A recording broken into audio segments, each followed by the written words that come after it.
Salut à tous, bienvenue dans la partie 25 concernant les nombres complexes. Dans cette partie, nous allons parler de la notation exponentielle d'un nombre complexe non nul. Alors laissez-moi d'abord vous donner l'histoire de cette notation. D'où vient cette notation?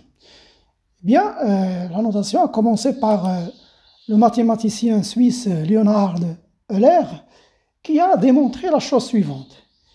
Il a démontré que la fonction cosinus de x plus i sinus x, eh bien cette fonction coïncide, elle est égale à la fonction exponentielle de ix. Le e, c'est le nombre de Euler, c'est la base du logarithme nipérien, le logarithme naturel.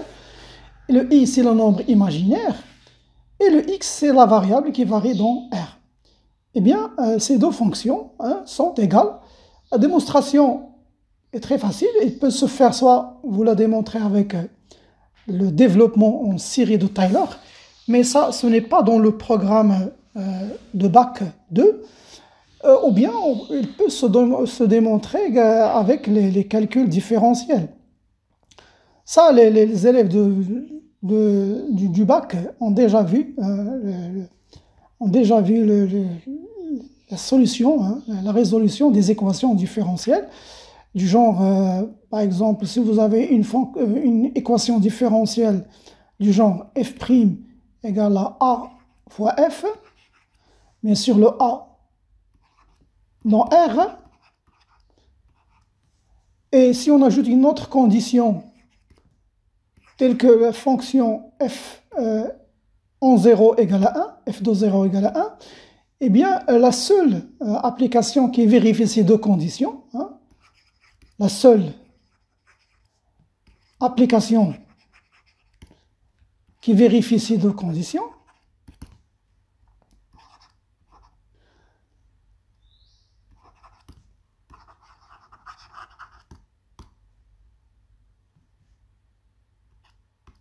c'est la fonction, c'est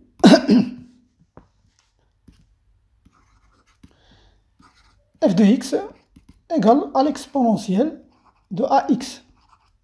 Eh bien, ce résultat, on peut le généraliser aussi pour les nombres qui appartiennent à C. Ça veut dire si je remplace ici le A par un nombre qui appartient à C, eh bien le résultat reste le même. Ça veut dire ici, si j'ai, je vais appeler le nombre alpha, le alpha maintenant appartient à C, eh bien la même chose ici, je vais avoir que la seule application qui va vérifier ça, eh bien c'est l'exponentielle de alpha x. Et donc, en le cas particulier, si alpha égale à i, ça veut dire que la solution de l'équation différentielle f' égale à i f et la condition f de 0 égale à 1, eh bien la seule solution de cette équation différentielle, eh bien c'est la fonction f de x qui est égale à l'exponentielle de ix. Alors le alpha maintenant égale à i. Vous pouvez le vérifier, regardez, si je calcule f' de x, je vais avoir, c'est la dérivée de ix'. Donc la dérivée de ix, c'est i fois l'exponentielle de ix. Et vous voyez, ça c'est i fois f. Et si vous calculez f de 0, ça veut dire c'est l'exponentielle de i fois 0, c'est l'exponentielle de 0, c'est 1. Et regardez, d'autre part, ici, vous avez, regardez, si je prends la fonction g de x, si je prends la fonction g de x, qui est égale à cosinus x plus i sinus x. Regardez, je remarque que d'abord, g de 0 égale à cosinus de 0 plus i sinus de 0, c'est 1, parce que le sinus de 0 c'est 0, le cosinus de 0 c'est 1. Et regardez, si je calcule sa dérivée, g' de x, c'est la dérivée de cos x plus i sin x, prime. Et donc, la dérivée de cos, c'est moins sinus x. La dérivée de sin, c'est cos, donc plus i cosinus de x. Et si je factorise par i, je trouve que ça vaut cosinus x plus i sinus x. Ça veut dire c'est i fois g de x. Et vous remarquez, ça aussi, c'est une solution de cette équation différentielle. Ça veut dire que la fonction g et la fonction f coïncident. Ça veut dire que l'exponentielle de ix égale à cosinus de x plus i sinus de x. Voilà, ça c'est la démonstration avec le calcul différentiel. Donc, regardez les résultats qui s'ensuivent de cette égalité-là. Cette fonction dans les académies anglo-saxonnes s'appelle la fonction CIS. Ça veut dire le cosinus, ça c'est le cosinus, ça le i, et ça c'est le sinus. Bien, c'est juste une remarque. Bien, alors pour les résultats maintenant, alors on sait que l'écriture trigonométrique, c'est le module de z fois le cosinus de θ plus i fois le sinus de θ. Ça, on l'a déjà vu dans les vidéos précédentes. Et donc, si le module de z égale à 1, ça, ce sont des cas particuliers, alors dans ce cas, z va être égal juste le cosinus de θ plus i sinus de θ. Et donc, je peux le noter exponentielle de i θ. Et cette notation, ça c'est la notation exponentielle du nombre complexe z. Et bien sûr, si le module de z est différent de 1, dans ce cas, le z ici va être égal au module de z fois cosinus de θ plus i sinus de θ. Et donc, on peut l'écrire, je vais juste remplacer la fonction ici, cos θ plus i sin θ par la notation exponentielle. Mais je garde le module, c'est le module de z fois l'exponentielle de i θ. Voilà, ça, cette notation, ça s'appelle la notation exponentielle. Maintenant, regardons quelques propriétés de cette notation. On va regarder les propriétés sur les nombres complexes dont le module égale à 1. Regardez ces nombres-là, je peux les représenter ici. Tous ces nombres se trouvent sur le cercle, sur ce cercle-là. Alors chaque nombre, le cercle de centre O est de rayon 1. Le rayon de ce cercle, c'est 1. Donc chaque nombre qui se trouve ici, dont l'argument est θ, ici, si l'argument est θ, l'angle formé par le demi-axe, la demi-droite des axes des abscisses, eh bien, ce nombre z-là s'écrit exponentielle de i θ. C'est le cosinus de θ plus i sinus de θ. Tous les nombres qui se trouvent sur ce cercle-là s'écrivent de cette manière. Je peux vous donner des exemples. Regardez, prenons par exemple le nombre z égale à i. Ici, regardez, c'est quoi l'argument de i? Eh bien, c'est pi sur 2. Donc, je peux écrire le nombre i. Le nombre i, c'est l'exponentielle de i. Alors, l'argument, c'est pi sur 2. Regardez aussi ici le nombre moins 1. Alors, ici, jusqu'ici, l'argument, c'est quoi? Eh bien, c'est pi. Et donc, je peux écrire moins 1 de la forme suivante, c'est l'exponentielle de I fois pi. Si vous prenez par exemple un nombre ici, hein, là, j'ai racine 2 sur 2, et là, c'est I racine 2 sur 2. Je sais que ça, c'est pi sur 4. L'angle ici, hein, l'angle formé par ce nombre-là, hein, cet angle-là en vert, c'est pi sur 4. Ça veut dire que je peux écrire maintenant que racine carrée de 2 sur 2 plus I racine carrée de 2 sur 2, c'est la forme exponentielle, hein, c'est exponentielle de I pi sur 4. Bien sûr, sa forme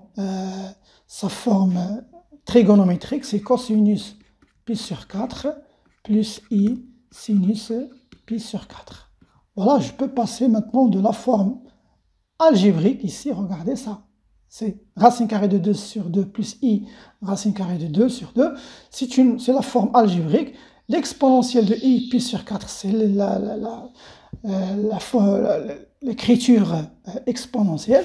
Et ça, c'est la forme trigonométrique. Là, maintenant, on peut représenter un nombre complexe par 3 formes. Et voici quelques propriétés de cette forme exponentielle. Puisque c'est une puissance, donc je peux appliquer toutes les propriétés, hein, des puissances. Ça veut dire, si j'ai par exemple θ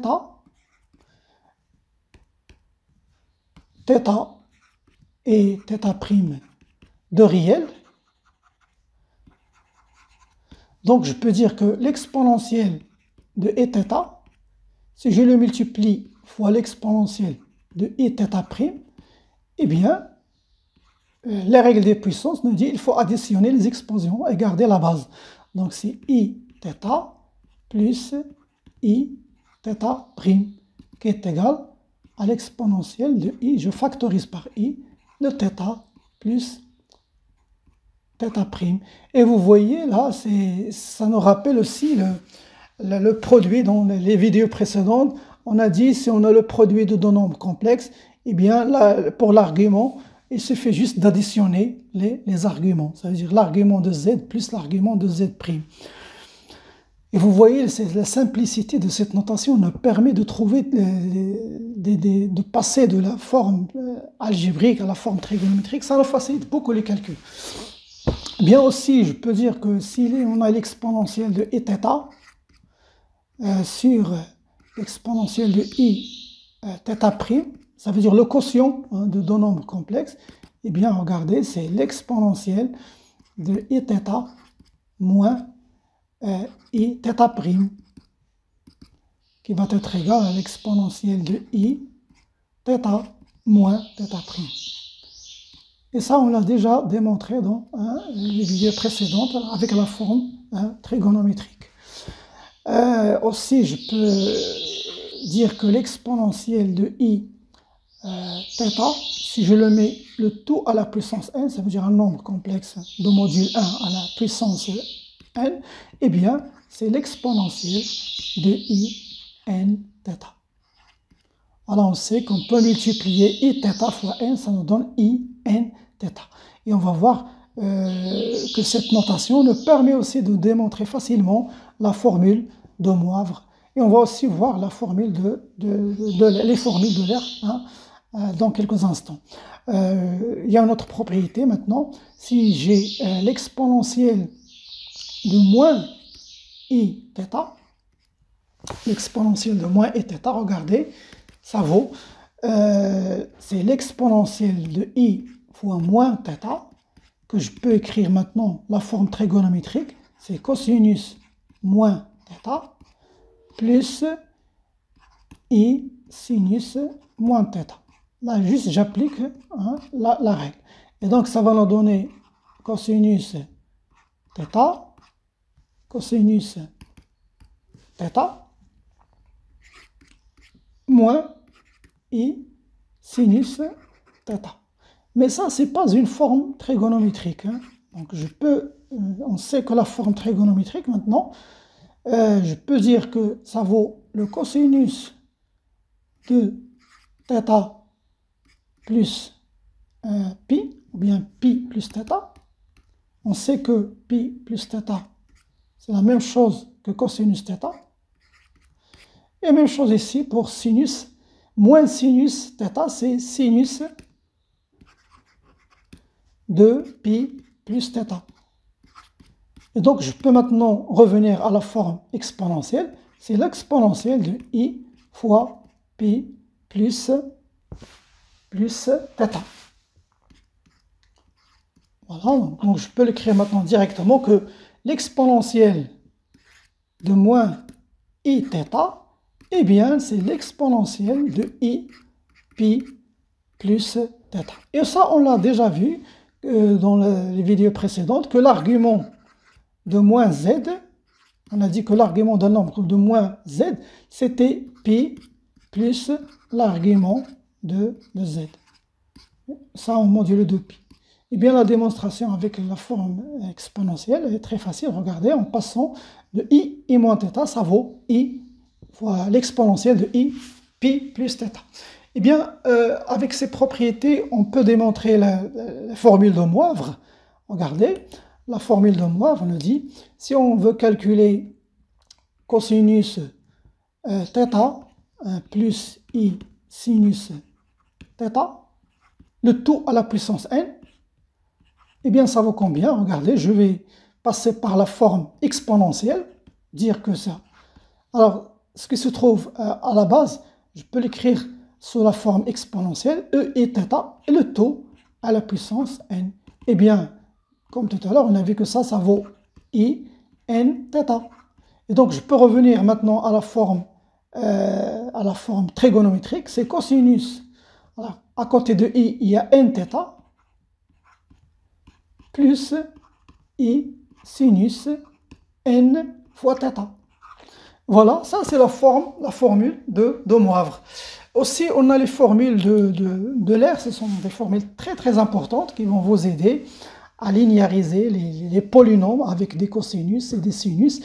Ça nous aide aussi à exprimer le cosinus et le sinus en fonction de la fonction exponentielle. Regardez, on a que l'exponentielle de i θ, ça vaut cosinus θ plus i sinus θ. Alors, et on sait que l'exponentielle de moins i θ, tout à l'heure, qu'est-ce qu'on a trouvé? Que c'était cosinus θ moins i sinus θ. Voilà, regardez, ces deux formules, c'est des égalités, je peux faire là la somme.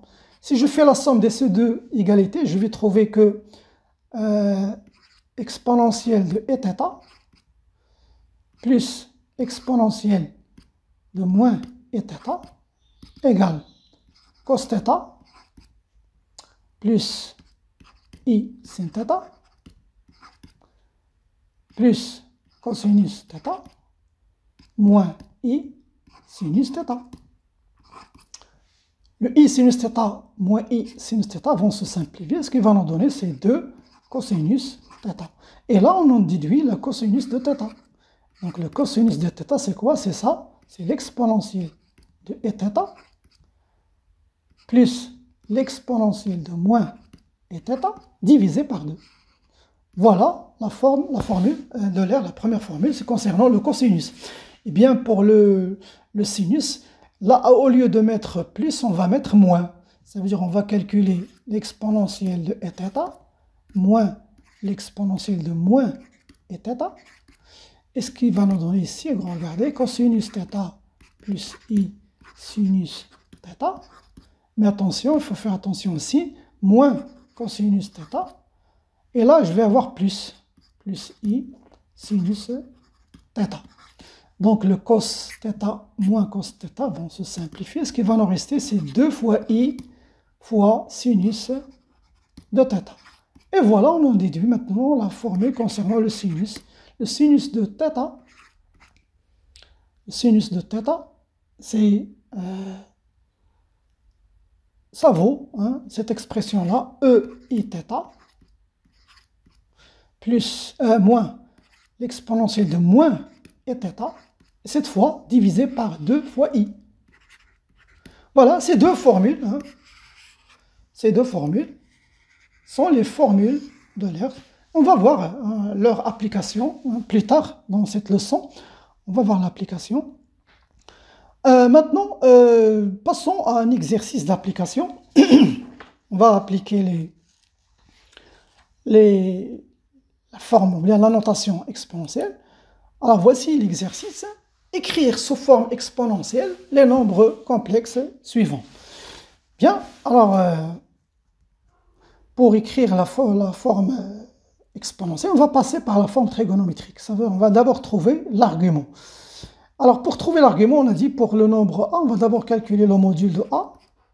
Alors le module de A, c'est la racine carrée de la partie réelle au carré, plus la partie imaginaire au carré. Ça nous donne 2. Donc je peux écrire A comme étant 2. Je vais factoriser par le module, ça nous donne 1 sur 2, plus I racine carrée de 3 sur 2. Eh bien, quel est l'angle dont le cosinus est égal à 1 sur 2 et le sinus égal à racine carrée de 3 sur 2? Eh bien, cet angle-là, c'est pi sur 3. Ça veut dire que A égale à 2 fois le cosinus de pi sur 3 plus le I sinus pi sur 3. Et donc, la forme exponentielle, c'est 2 fois l'exponentielle, je remplace la fonction CAS, exponentielle de I pi sur 3. Voilà la forme exponentielle de A. Pour B, regardez, je peux l'écrire d'abord sous la forme trigonométrique. Alors pour B égale. Là, je factorise par 3. Et là, ça nous donne moins cosinus pi sur 5 plus I sinus pi sur 5. Mais on a un problème ici. Ça, ce n'est pas une forme trigonométrique parce qu'ici, il y a un moins. Mais je peux utiliser les propriétés trigonométriques. Je sais que, regardez, je sais que dans un cercle trigonométrique, regardez, je vais vous le montrer ici. Si vous avez un nombre x, ici, x, voici son cosinus. Regardez le nombre qui se trouve ici, ça c'est pi moins x. Pi moins x. Eh bien, regardez, le cosinus de pi moins x, c'est moins cosinus x. Ça veut dire que je peux remplacer moins cosinus x par le cosinus. Ça, c'est le cosinus de pi moins x. Mais pour le sinus, ils ont le même sinus. Le sinus de x, c'est la même chose que le sinus de pi. Ça veut dire que sinus x, c'est la même chose que sinus de pi moins x. Donc, je peux utiliser ça dans ma formule ici. Regardez, je vais remplacer